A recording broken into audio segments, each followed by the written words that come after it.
Mateo capítulo 21, versículos 1 al 11 dice: cuando se acercaron a Jerusalén y vinieron a Betfagé, al monte de los olivos, Jesús envió a los discípulos diciéndoles: id a la aldea que está enfrente de vosotros, y luego hallaréis un asna atada y un pollino con ella.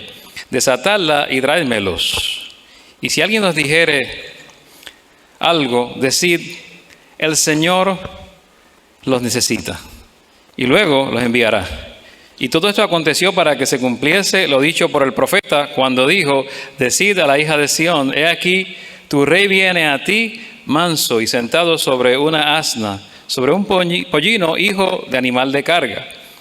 Y los discípulos fueron e hicieron como Jesús les mandó. Y trajeron el asna y el pollino y pusieron sobre ellos sus mantos. Y él se sentó encima. Y la multitud, que era muy numerosa, tendía sus mantos en el camino, y otros cortaban ramas de los árboles y las tendían en el camino. Y la gente que iba delante y la que iba detrás aclamaba diciendo: Hosana al Hijo de David, bendito el que viene en el nombre del Señor, Hosana en las alturas. Cuando entró él en Jerusalén, toda la ciudad se conmovió, diciendo: ¿quién es este? Y la gente decía: este es Jesús, el profeta de Nazaret de Galilea. ¿Qué harías si supieras que este viernes sería el último día de tu vida? Porque en el caso de Jesús, el viernes de esa semana iba a ser el último día de su vida terrenal, de la manera que lo conocemos humanamente. Aunque sabemos que iba a resucitar al tercer día, ya él sabía lo que iba a acontecer esa semana. Este domingo, primer domingo de la Semana de la Pasión, hace aproximadamente 2000 años, esas mismas palabras cruzaron por la mente de Jesús y pudieron haber cruzado. Sabía que estaba entrando a la ciudad de Jerusalén, donde iban a ocurrir eventos muy duros para su vida, donde iba a ser traicionado, iba a ser ejecutado en una cruz, donde iba a ser abofeteado, donde iba a ser de muchas maneras torturado. Pero este día no es el día de toda esa tortura, sino es el día de celebración de la llegada del Mesías al pueblo de Israel, o lo que sería Jerusalén, la Jerusalén antigua. Y entonces es el día que llamamos Domingo de Ramos. Era el primer día de la última semana de la vida terrenal de Jesús, y es el momento de los aplausos. Es el momento donde parecía que todo iba a salir muy bien desde el punto de vista humano para Jesús, que todo iba a salir muy bien en el sentido de la popularidad y la aceptación que tenía Jesús en ese momento. Y cuando Jesús se acercó a Jerusalén, la escena era intensa. Llegó en el tiempo de la Pascua de los judíos. Una muchedumbre de peregrinos judíos religiosos habían inundado la ciudad, ya estaban allí. Había fervor religioso, había interés porque Dios hiciera algo en las vidas o en las vidas de cada uno. Y esa multitud le proclama rey a Jesús, quien entra en la ciudad santa montado humildemente sobre un burrito, podemos decir, pollino de asno, como decimos leyendo de la Escritura. Y el texto nos dice, ese texto, versículos específicos en la Biblia que hablan de esta entrada: toda la multitud de los discípulos gozándose comenzó a alabar a Dios a grandes voces, levantando gritos de Hosana, que significa salve, bendito es el que viene en nombre del Señor. El profeta del Antiguo Testamento, Zacarías, escribió sobre esto. ¿Por qué le aplaudía la gente a Jesús? ¿Por qué la gente estaba tan eufórica? ¿Por qué había esta conmoción en ese momento? Ellos habían visto a Jesús anteriormente, lo habían visto sanando al cojo, al ciego, recibiendo la vista, incluso muerto, resucitado, como el caso de Lázaro, que era la prueba fehaciente de que Jesús era alguien especial y por eso reconocido tal vez como profeta entre muchos. Y en pocas palabras, podemos decir que Jesús trajo esperanza a su pueblo. Jesús trajo esperanza a Jerusalén. Ahora te puedes imaginar, y podemos imaginarnos en la antigüedad, a un soldado que va galopando hasta el lugar donde Jesús está pasando. Él ha estado en desfiles, los romanos habían estado en desfiles triunfales en Roma, donde honraban a sus héroes que venían de la guerra. El general conquistador se sentaba en un carro de oro, con caballos blancos que tiraban el carruaje, y detrás de él vienen los oficiales con su armadura pulida, llevando banderas de los enemigos derrotados en esa procesión. Eso era lo que hacían los romanos. Y más atrás viene una procesión de esclavos, harapientos y prisioneros de guerra en cadenas, demostrando lo que pasa cuando alguien se opone a Roma. Eso era lo que se hacía en una entrada así triunfal, típica al estilo romano. Y en la entrada triunfal de Jesús, la muchedumbre que exalta al rey forma parte del desfile, pero no en cadenas, sino libres. El cojo, el ciego que ahora veía, el pobre y todo aquel humilde de corazón. Entonces, cuando el soldado busca el objeto de la atención de todos, buscaba un rey con vestiduras de oro, y no es una figura impresionante la que ve. No para un romano, pero es la mejor demostración de Dios encarnado, Dios hecho hombre, el desfile de un rey manso, pacífico. Entonces los aplausos a Jesús son los aplausos de un pueblo judío que reconocía al rey manso, pacífico, el que iba a traer paz, liberación, sanidad, salvación. Por eso Hosana, salve. Había una expectativa de esa salvación para el pueblo. Ahora, algo triste tal vez de este entusiasmo del día, si miramos bien el relato, si miramos los evangelios, si conoce el resto de la historia, y quizás usted esté consciente, y yo también, que la semana va a tener acontecimientos muy trágicos. Trágicos que redundan, sí, en salvación y bendición, pero siguen siendo trágicos. La historia tiene ese punto culminante, no cuando Jesús entra a Jerusalén, sino en su llanto por la ciudad misma. Y mientras Jesús merece esa entrada triunfal como rey, Lucas enfatiza que Jesús se desilusiona porque la misma multitud que levanta hosanas también lo va a traicionar más adelante. Y lo cierto es que esto es un reflejo de la naturaleza humana. Lo que vimos y lo que leemos en Jerusalén es un reflejo de nuestra humanidad también. De nuestra humanidad que es volátil.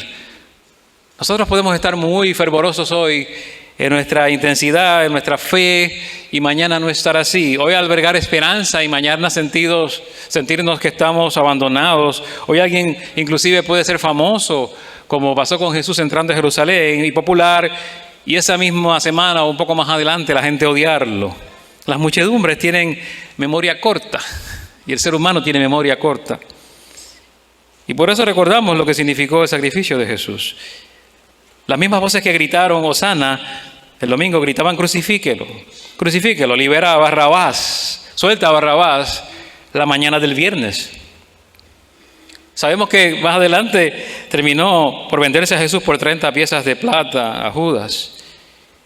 Y cuando Jesús fue detenido el jueves por la noche en Getsemaní, la escena es terrible. Todos los discípulos lo abandonaron, huyeron. ¿Y dónde estaban los aplausos entonces del domingo? Y me hace pensar cuando nosotros estamos en domingo celebrando y estamos acá quizás muy gozosos y deseosos de adorar a Dios. ¿Qué pasa cuando ya se acerca jueves y viernes en nuestras vidas? ¿Qué sucede más adelante? Ahora, lo que es más triste en este evento es que este momento de aplausos, y en este mismo momento de aplausos Pedro dijo, incluso si todos te abandonan, yo nunca lo haré. Y sabemos que Pedro luego le niega 3 veces. Y cuando Jesús estaba en el camino del Calvario el día viernes, lacerado, severamente golpeado, luchando bajo el peso de parte de su cruz, necesitaba gente que la cargara. Vemos a un Jesús que ha sido maltratado, un Jesús que ha sido torturado por la misma multitud, que decía, salve, Hosana, hijo de David, y todo lo que vemos en ese pasaje nos hace pensar, ¿habríamos actuado nosotros de manera distinta? Hubiésemos estado con Jesús hasta el final, porque nos lleva a reflexionar esta entrada a Jerusalén acerca de nuestra fe y acerca de nuestro compromiso con Jesús y acerca de nuestra entrega a Jesús. ¿Cuánto dura? Depende del fervor religioso del momento, depende de las circunstancias, depende de estas cosas, o va tal vez un poco más allá, perdón. Para Lucas, Jesús es la ciudad de encuentro, el espacio vital, el lugar donde hay algo sagrado, que Dios viene allí y Dios llega encarnado a encontrarse en forma definitiva con la humanidad. Ese es el lugar de encuentro, Jerusalén. El texto dice que cuando se cumplió el tiempo en que Jesús había de ser recibido por Dios, afirmó su rostro para ir a Jerusalén. Afirmó su rostro, era una decisión firme. Era un deseo de Jesús de encontrarse con el pueblo que necesitaba salvación. Y era una decisión final. Sabiendo que venía la crucifixión, Jesús afirma su rostro. Y aquí está bien clara la situación. Jesús tiene una cita con su destino. ¿Sabe cuál es? No es víctima, sino alguien que se entrega voluntariamente. Jesús tiene una cita con su misión. Esa es la hora crucial en Jerusalén. Es el momento donde Dios viene a visitar su pueblo. Se está estableciendo el reino de Dios en medio de su pueblo. y lo lleva a la gente a una decisión. Y ese momento salvífico puede ocurrir en nosotros hoy. Y se puede repetir en nosotros hoy. Y se está repitiendo ahora porque tú tienes una cita con Dios. Todos tenemos una cita con Dios pendiente. No se trata solo de la gente hace 2000 años. Tú tienes una cita pendiente con Dios. Si estás vivo, tienes esa cita, si aún no la has tenido aún, esa cita salvífica, esa cita donde tienes que decidir quién es Jesús. Y tienes que determinar si es Dios para ti o no lo es. Si es el Salvador o no lo es. Si es tu Salvador o no lo es. Si lo rechazas o lo recibes. Es el momento de encuentro y decisión. Y eso es ya. Y es el lugar de encuentro ahora. Y puede ser hoy. Si no ha ocurrido. Porque es el momento en que necesitas enfrentarte con tu realidad y tomar decisiones acerca de Jesús. Jesús estaba cumpliendo una profecía.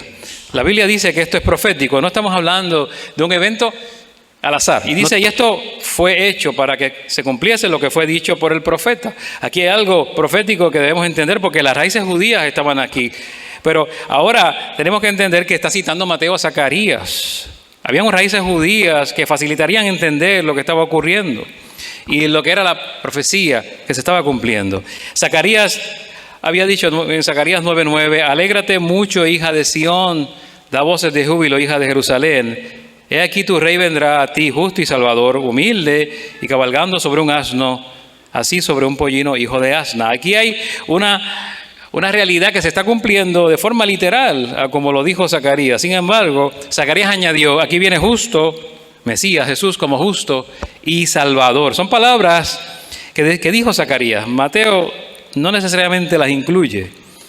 Pero está hablando entonces de quién. Mateo presenta a Jesús sobre ese asno humilde, en vez de un caballo, un animal grande, un animal imponente como hacían los reyes, un animal rápido, lo apropiado para un rey o soldado. No, de forma humilde, porque es el tipo de Mesías que nació en un establo y no en un palacio. Ese tipo de rey, el que no tenía dónde recostar su cabeza, el que no vino para ser servido, sino para servir y dar su vida en rescate por muchos. Así que la imagen de Jesús sobre un asno está proclamando ministerio de servidumbre.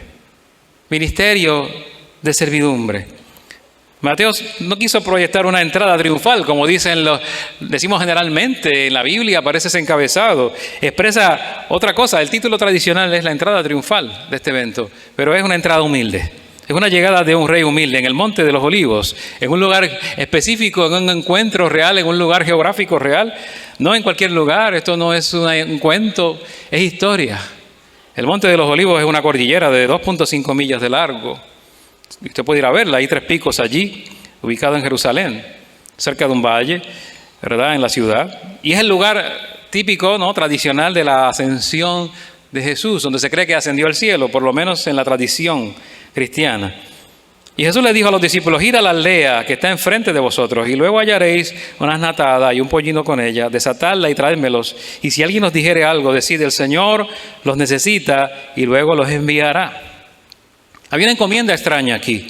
Esa encomienda extraña parecía que ya Jesús sabía lo que iba a ocurrir, que ya tenía un conocimiento sobrenatural de lo que iba a ocurrir. Había un presentimiento o un sentimiento o un conocimiento, debo decir, sobrenatural de lo que iba a ocurrir. Y cuando le dijeran el Señor lo necesita, el que es soberano, el que es dueño de todo lo necesita, nadie iba a objetar. Los dueños de aquel pollino no iban a objetar. Jesús lo sabía. Simplemente porque había una autoridad en Jesús, porque había una soberanía en Jesús, que Él es Señor. Es el Mesías que también es Señor. Y estas instrucciones tienen razón y sentido cuando vemos el cumplimiento de las profecías antiguas, lo que tenía que acontecer. Ese rey pacífico, cuyo gobierno es salvífico, viene a salvar, es Jesús de Nazaret. Ese Jesús de Nazaret es el mismo que nosotros necesitamos reconocer como Mesías, que necesitamos reconocer como Rey. Y en ese momento de encuentro el Señor va en su cabalgadura, va hacia Jerusalén y los discípulos le reconocen como el enviado de Dios. Y la multitud grita, bendito el Rey que viene en el nombre del Señor. Paz en el cielo, gloria en las alturas, como nos dicen los evangelios. ¿Y nosotros dónde estamos entonces parados en esta situación? ¿Dónde estaríamos parados en un evento así? ¿Dónde estaríamos nosotros o dónde estamos en este cuadro? ¿Es Jesús para nosotros ese hombre común? ¿O ese profeta simplemente? ¿O es Jesús para ti simplemente un maestro que es bueno escuchar y que conviene saber lo que dijo? ¿O es Mesías, Rey? Es Salvador, el ungido, el Cristo, Rey soberano, que viene a vivir en tu vida si le admites y si le recibes, que quiere entrar como entró a Jerusalén, pero entonces a tu vida viene a reinar para transformar tu vida para el reino de Dios. Cuando Jesús se convierte en el que viene a transformar mi vida para el reino de Dios, entonces todo esto cobra sentido. De lo contrario es simple historia. De lo contrario es un evento que podemos olvidar. De lo contrario es un evento que recordamos porque parece curioso, pero si Jesús viene a reinar a nuestro corazón, si viene a vivir como Rey y transformar la vida para el reino de Dios, entonces las cosas cambian. Mateo dice que toda la ciudad se alborotó. Toda la ciudad se alborotó. O sea, la gente aclamaban, y cuando dice toda la ciudad, estamos hablando de algo más que la gente que estaba aclamando. Cuando toda la ciudad se alborotó, había gente aclamando a Jesús, conmovida por Jesús, que reconocían que Jesús había hecho grandes cosas, pero había gente escondida, enojada con Jesús, preparada para retar la autoridad de Jesús, que inclusive lo retaron después de este evento. ¿Con qué autoridad haces estas cosas?, le decían a Jesús. Y cuando entró al templo a limpiarlo, ¿con qué autoridad? Había gente dispuesta a retar su autoridad, dispuesta a planificar cómo atraparlo, dispuesta a planificar cómo matarle. Y fíjate que las reacciones son diversas. Eran diversas. Siguen siendo diversas. Las reacciones ante la verdad de Dios siguen siendo diversas. Nos gusta hablar de diversidad hoy día en muchos términos. Pues las reacciones a la verdad de Jesús y al amor de Dios y a la oferta de amor de Dios también es diversa. Había gente conspirando para matar a Jesús, mientras otros le reconocían como Rey y aclamaban al menos con una comprensión limitada que era el hijo de David, que era Salvador. Así que esto implica la conmoción de la ciudad. Eso de que la ciudad estaba alborotada implicaba mucho más.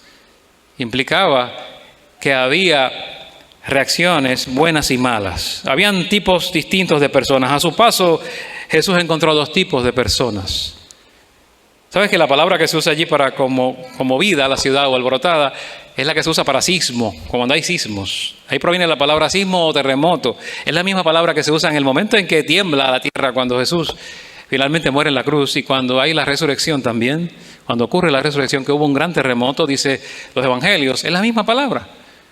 Conmoción en ese sentido, conmoción que movió los cimientos de las bases de la ciudad de Jerusalén, movió los cimientos de la gente, movió los cimientos de las vidas, porque tenían que tomar decisiones. Y unos decidieron simplemente conspirar para asesinarlo, mientras otros decían: bendito el que viene en el nombre del Señor.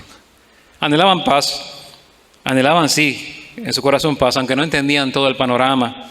Los mismos discípulos no entendían todo el panorama. Anhelaban también esa paz y esa transformación de Dios en sus corazones, pero luego la abandonan porque no entendían aún. Hasta la resurrección no entendieron. Entonces los unos lo aclamaban como enviado de Dios. Tienden los mantos a su paso en señal de reconocimiento y reverencia. Otros miran a la distancia, recelosos, y quizás hasta le piden a Jesús que calle a sus discípulos. Tienes que callar a esta gente, que los reprendiera.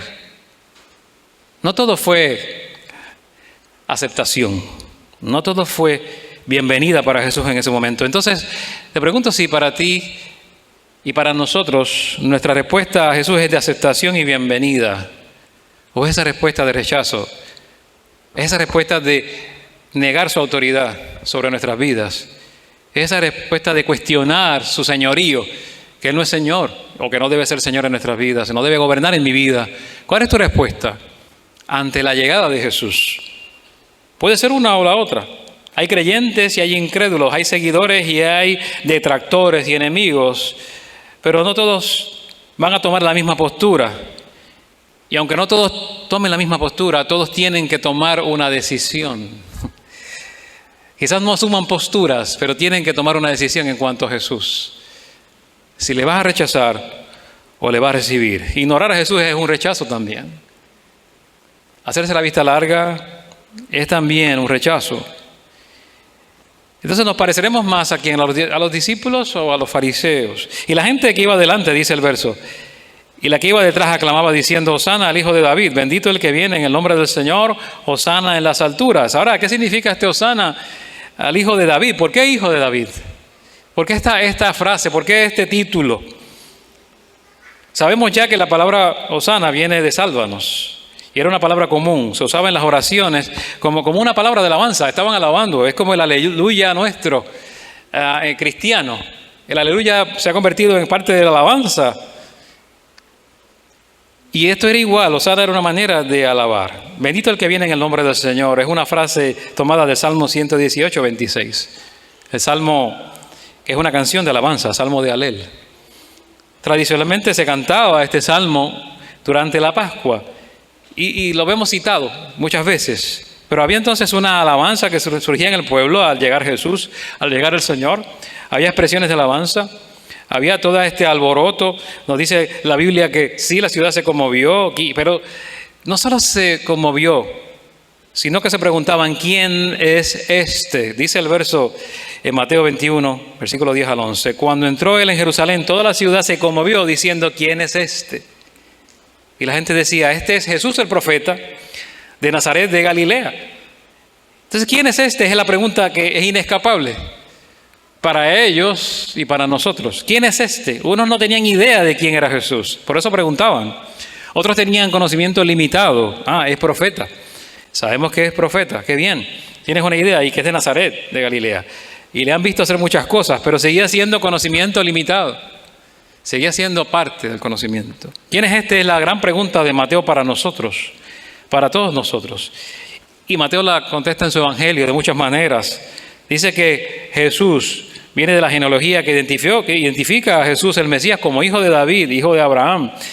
Es Jesús el Mesías. Mateo le llama Emmanuel, Dios con nosotros, Rey de los judíos, un regidor, un pastor, el Señor, el que os bautizará en Espíritu Santo y en fuego, mi Hijo amado, dice el Padre. Y puedes encontrar todo lo que es Jesús en los evangelios. Te pregunto si Jesús es todo eso para ti. Es el Cristo, el Hijo del Dios viviente para ti. Realmente lo es. Realmente es Emmanuel, Dios en tu vida. Realmente es Jesús el Mesías que viene a cambiar y es tu pastor, que viene a cuidarte. Y es el Señor en tu vida.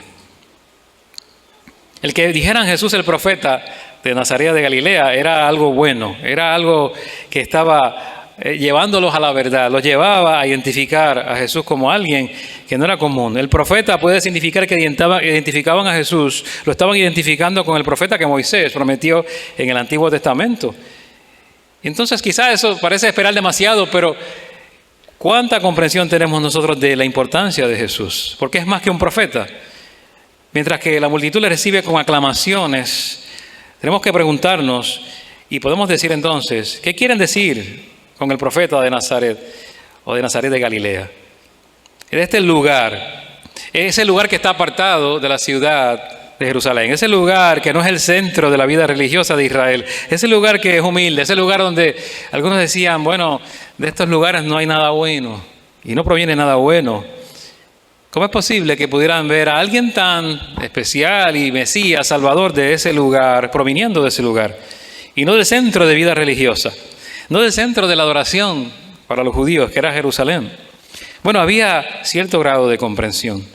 Pero lo importante en todo esto es que este título mesiánico identificaba a Jesús con el Mesías prometido. Este título mesiánico era un reconocimiento de parte de muchos y de todos, que Jesús era verdaderamente el que el Padre iba a enviar para traer salvación, el único Salvador, el único medio de salvación para el mundo, la única manera en llegar a ser salvo. Eso era lo crucial de esta identificación. Eso era lo crucial de decirle: Jesús, hijo de David, ten misericordia de mí, como dijeron muchos. Jesús fue identificado como hijo de David en muchas ocasiones, en diversas ocasiones. Podemos verlo en los evangelios de muchas maneras. Y vemos allí a dos ciegos identificando a Jesús como hijo de David. A Bartimeo, a una mujer cananea cuya hija estaba endemoniada. Cuando pasaba Jesús, Jesús hijo de David. Y muchos añadían: ten misericordia de mí. ¿Qué sucedía entonces en el pueblo? Que había un reconocimiento de que Jesús era Salvador y era la gente humilde y era la gente necesitada. ¿Quiénes eran? Los pobres Pobres porque reconocían su pobreza, pobres porque reconocían su necesidad de Jesús, pobres en espíritu, pobres porque sabían que necesitaban un Salvador. Esos eran los que le llamaban así.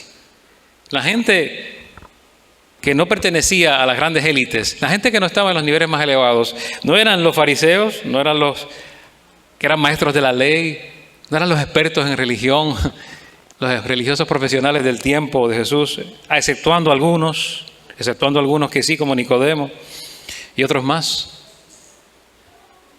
Entonces hace falta en nuestras vidas ese reconocimiento de nuestra pobreza, la aceptación de que necesitamos un Salvador. Necesitamos reconocer nuestras limitaciones, necesitamos reconocer cuánto nos hace falta un Salvador en nuestras vidas, cuánto necesitamos a Jesús. Señor Hijo de David, para tanta gente que buscaba una respuesta, para tanta gente que buscaba sanidad, para gente que buscaba una intervención de alguien que pudiera resolver su situación, para alguien que brindara esperanza. Eso era lo que pasaba en el corazón de la gente. Y hoy día mucha gente vive igual, anhelando y esperanzados en que alguien venga, en que alguien entre, en que alguien llegue a sus vidas. Y no lo han encontrado. Quizás están buscando en el lugar equivocado. Quizás no han reconocido quién es Jesús. Quizás simplemente no han llegado a entender que Jesús es el Hijo unigénito de Dios. Y como dice la Biblia, que en ningún otro hay salvación, porque no hay otro nombre bajo el cielo dado a los hombres en que podamos ser salvos. El Jesús Hijo de David es una admisión de que somos pecadores, admisión de que estamos faltos de Dios, admisión de que somos pobres en espíritu, admisión de que necesitamos un Salvador. Todo eso implica el Hijo de David. Admisión de que fuera de Él no hay quien salve. Entonces mi religión se quedó corta. Y mi deseo sincero de hacer cosas buenas se quedó corta. Y se quedó corto todo lo que yo he logrado en mi vida cuando no admito que necesito a Jesús. Y todas mis buenas intenciones quedan de lado. Porque las buenas intenciones no me conducen a la salvación que tanto necesito, sino Jesús. Y entonces, ¿quién es Jesús? La pregunta sigue, ¿y cuál será nuestra respuesta a ese quién es Jesús? En esta tarde, podemos aplaudir mucho al Señor, y podemos también cantar y alabar, y a los pocos días olvidarnos de quién es Jesús. O podemos inclusive llegar a lo peor, que es traicionar. O nos podemos oponer a su reinado en nuestras vidas. Cuando Él quiere venir a transformar, como hicieron algunos, su reinado sobre nosotros puede ser resistido por nosotros, como hicieron los fariseos. O podemos abrir nuestro corazón como las puertas de la ciudad en Jerusalén. Podemos simplemente abrir nuestro corazón y dejar pasar y dejar entrar al único capaz de salvarnos. Como aquellas personas humildes que reconocieron su pobreza espiritual, que vieron a Jesús y vieron en Jesús, no solo a Jesús, vieron en Jesús su única fuente de esperanza. Y yo te invito en esta tarde, si lo que hay en tu corazón es anhelo de un cambio, anhelo de transformación, anhelo de que Dios haga algo en tu vida, si sabes que tienes necesidades, las que sean, que abras tu corazón precisamente, permite que Jesús entre, como Él es y como quien Él es, como el Salvador Mesías, ungido, el Hijo de David, el que es bendito, el que viene en el nombre del Señor. Y deja que Él cambie y provoque cambios en tu realidad. Y recibe a Jesús en ese encuentro, en el encuentro hoy con Cristo, como algunos hicieron en el encuentro con Jesús en Jerusalén. Te invito a hacerlo en esta hora, porque hoy es día también de salvación. En Cristo Jesús oramos en esta hora. Y les invito a orar. Dios bueno, te damos gracias en esta tarde. Y en esta hora queremos, Señor, como aquellos que te recibieron, como aquellos que te recibieron en sus vidas realmente hace 2000 años. No solo porque te alabaron, o gritaron, o se emocionaron, o se conmocionaron, sino aquellos que te recibieron como el verdadero Hijo de David, el Mesías, el verdadero Salvador, como aquel que viene a traer cambios y transformación a sus vidas, como los discípulos que permitieron que tú llegaras a sus vidas, como todos aquellos que humildemente vieron quién eres, Señor, y no se opusieron a tu reinado ni tu autoridad sobre sus vidas, y tampoco te ignoraron ni te rechazaron, ni te abandonaron, sino que simplemente reconocieron cuán pobres estaban, cuán faltos de ti, y reconocieron que tú eres la única fuente de esperanza. Permite que nosotros también reconozcamos que eres el único que brinda esperanza, que trae sanidad, que trae vida eterna a nuestras vidas, que trae vida eterna y esperanza eterna, que trae vida y eres capaz de traer vida y abundancia, que puedes traer sanidad, como lo hiciste también en ese tiempo breve, corto en la tierra de tu ministerio, sanando a tantos, que puedes traer vida donde hay muerte, que puedes hacer las cosas nuevas, que resucitas, que puedes resucitar, Señor, pero resucitas a otros y que vives y reinas para siempre. Que en este tiempo de recordación, este tiempo donde no olvidamos, Señor, lo que ocurrió, que ese evento no se quede en la historia, sino que de alguna forma también este encuentro ocurra en nosotros, porque la cita contigo sigue pendiente si no te hemos recibido. Te pido, Señor, que todo el que esté escuchando, toda persona que esté escuchando, pueda en esta hora, Señor, meditar y tomar decisión, la decisión correcta. Quizás no asumimos posturas a veces, pero tú nos llamas a una decisión firme en cuanto a ti. Si te hemos de recibir como Salvador y Señor, o no te hemos de recibir.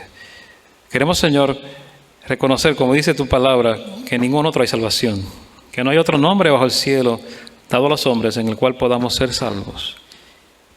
Lo reconocemos en nuestros corazones, Señor, pedimos que otros lo puedan creer también, para que tú vengas a vivir y a reinar en sus vidas, tengan la salvación eterna y la esperanza eterna.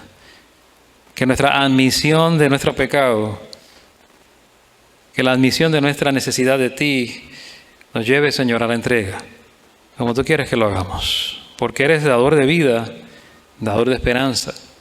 Entra en nuestras vidas, mi Dios, en las de todo aquel que quiera recibirte en esta hora, en el nombre de Jesús. Amén y amén.